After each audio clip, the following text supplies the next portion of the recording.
Ethan Cole never liked standing out. At 13 years old, he had learned how to shrink into the background.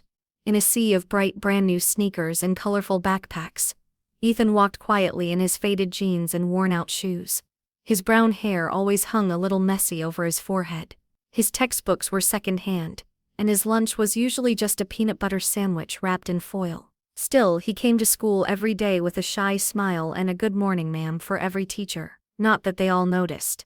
Especially not Miss Fletcher. Martha Fletcher had been teaching for over 20 years. She wore high heels that clicked loudly down the hallway and carried a clipboard under her arm like a badge of power. She prided herself on being tough but fair.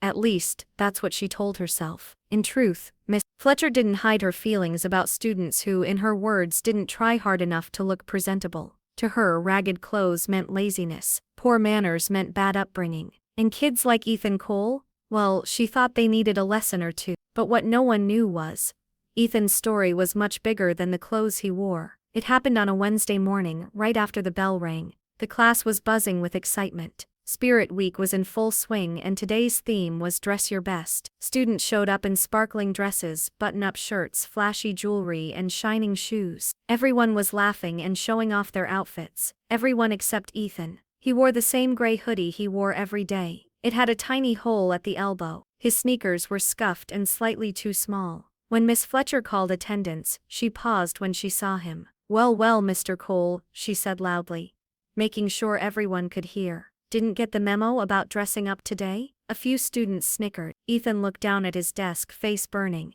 He gripped his pencil so tightly it nearly snapped. "Maybe next year you'll try a little harder," Miss Fletcher added with a smirk. The laughter grew louder. Ethan said nothing. He kept his head low and scribbled quietly in his notebook. Yet a simple after-school meeting would turn everything upside down. That afternoon, Ethan stayed behind after class to finish a poster for a project. The halls grew quiet as students rushed out to catch their buses and parents. Miss Fletcher was talking with another teacher near the door. Neither of them seemed to notice Ethan gathering his things. Then a voice came over the loudspeaker. "Attention staff, if you are participating in the Heroes Among Us program, please report to the main office." Miss Fletcher raised an eyebrow. "Heroes, in this school," she muttered sarcastically. The other teacher laughed awkwardly. Ethan paused. For the first time all day, something other than sadness filled his chest. Something was about to happen. Later that day, a surprise visitor walked into the principal's office and the real story began to unfold. The shelter where Ethan and his mom lived was only 5 blocks from the school, but it felt like a different world. The building was old and peeling. The smell of damp concrete hung in the air. Their room was small, just a bunk bed and a dresser missing a drawer. Some nights, the heaters barely worked. Some nights, there wasn't enough food. But home was where his mom was. And to Ethan, she was the strongest person in the world. His mother, Dr. Caroline Cole, had once been a professor at a major university. She taught history, wrote papers, and traveled the world for conferences. People used to call her the walking encyclopedia. Then came the flood. 2 years ago, after days of rain, a nearby river overflowed, trapping hundreds of families. Ethan's mother had led a rescue effort at their old college campus, saving dozens of students before the building finally collapsed. She survived, but lost everything. Their home was destroyed. Her job was gone.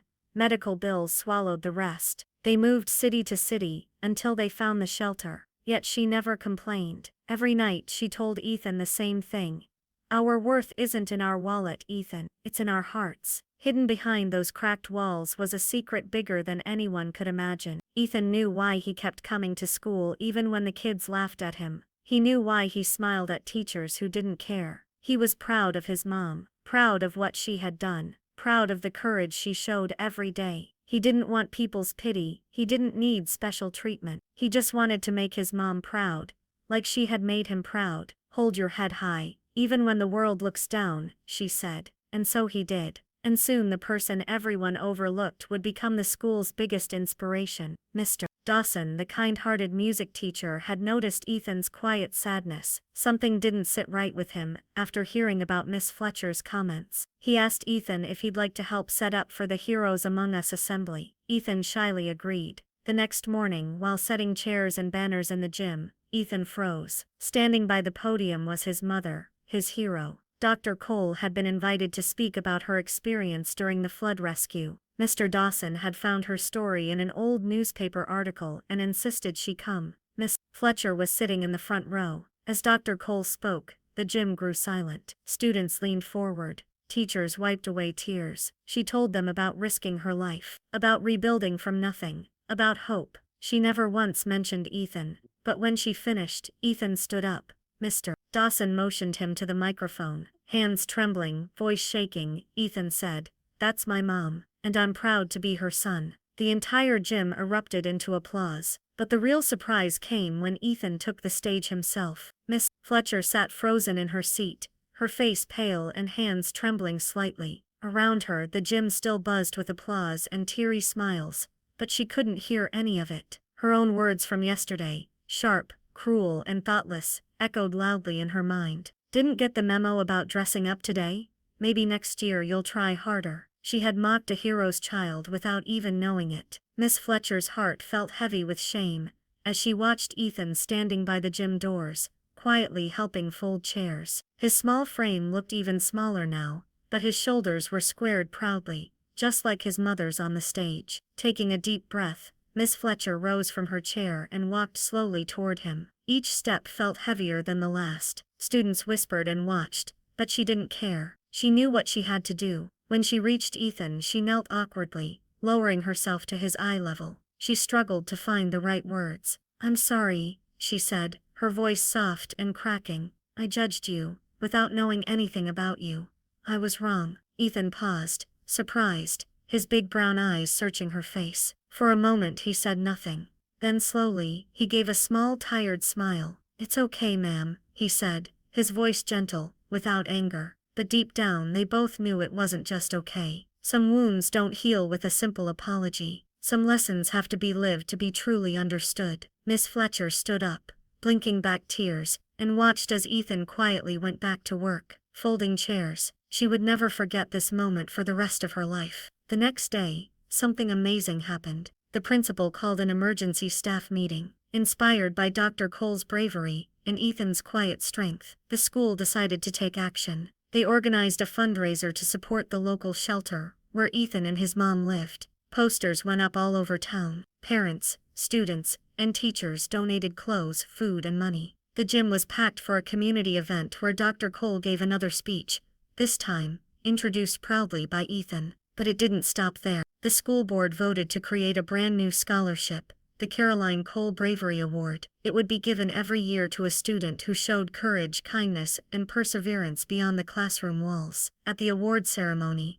Miss Fletcher sat front and center, clapping the loudest when Ethan and his mother were honored. From that day on, whenever Miss Fletcher walked into her classroom and saw a shy student with worn-out clothes or nervous eyes, she smiled warmly and said, "Good morning. I'm glad you're here," because she had learned, in the most humbling way, that appearances could never measure a person's true worth. From laughter to standing ovations, everything had changed, not just for Ethan, but for the entire school. In one heartbeat, hearts were opened, minds were changed, and a community was healed. It's easy to look at someone and think you know their story, to judge them by the holes in their shoes, the patches on their backpack, or the way they lower their eyes when they speak. But the truth is, real worth can't be seen with your eyes. It doesn't hang from someone's shoulders like a fancy jacket. It doesn't shine from gold medals or trophies lined up on a shelf. It doesn't announce itself with loud words or expensive things. True worth lives quietly inside people. It shows up in the small, brave moments, like when a boy keeps coming to school even when life at home is falling apart. Like when a mother holds her head high after losing everything, yet still teaches her son to be kind,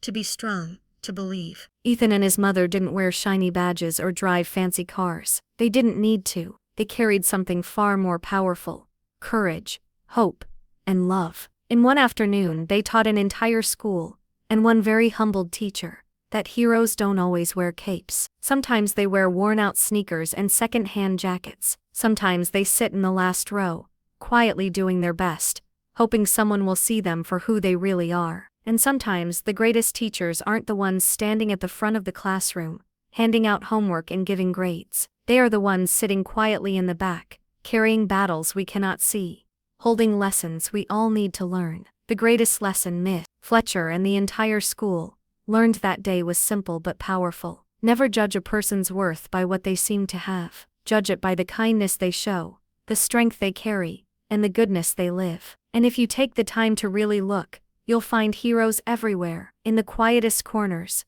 in the bravest hearts, and sometimes in the very people you once overlooked. Next time you see someone struggling, remember, you might just be standing in the presence of greatness. Share this story to remind others that kindness matters.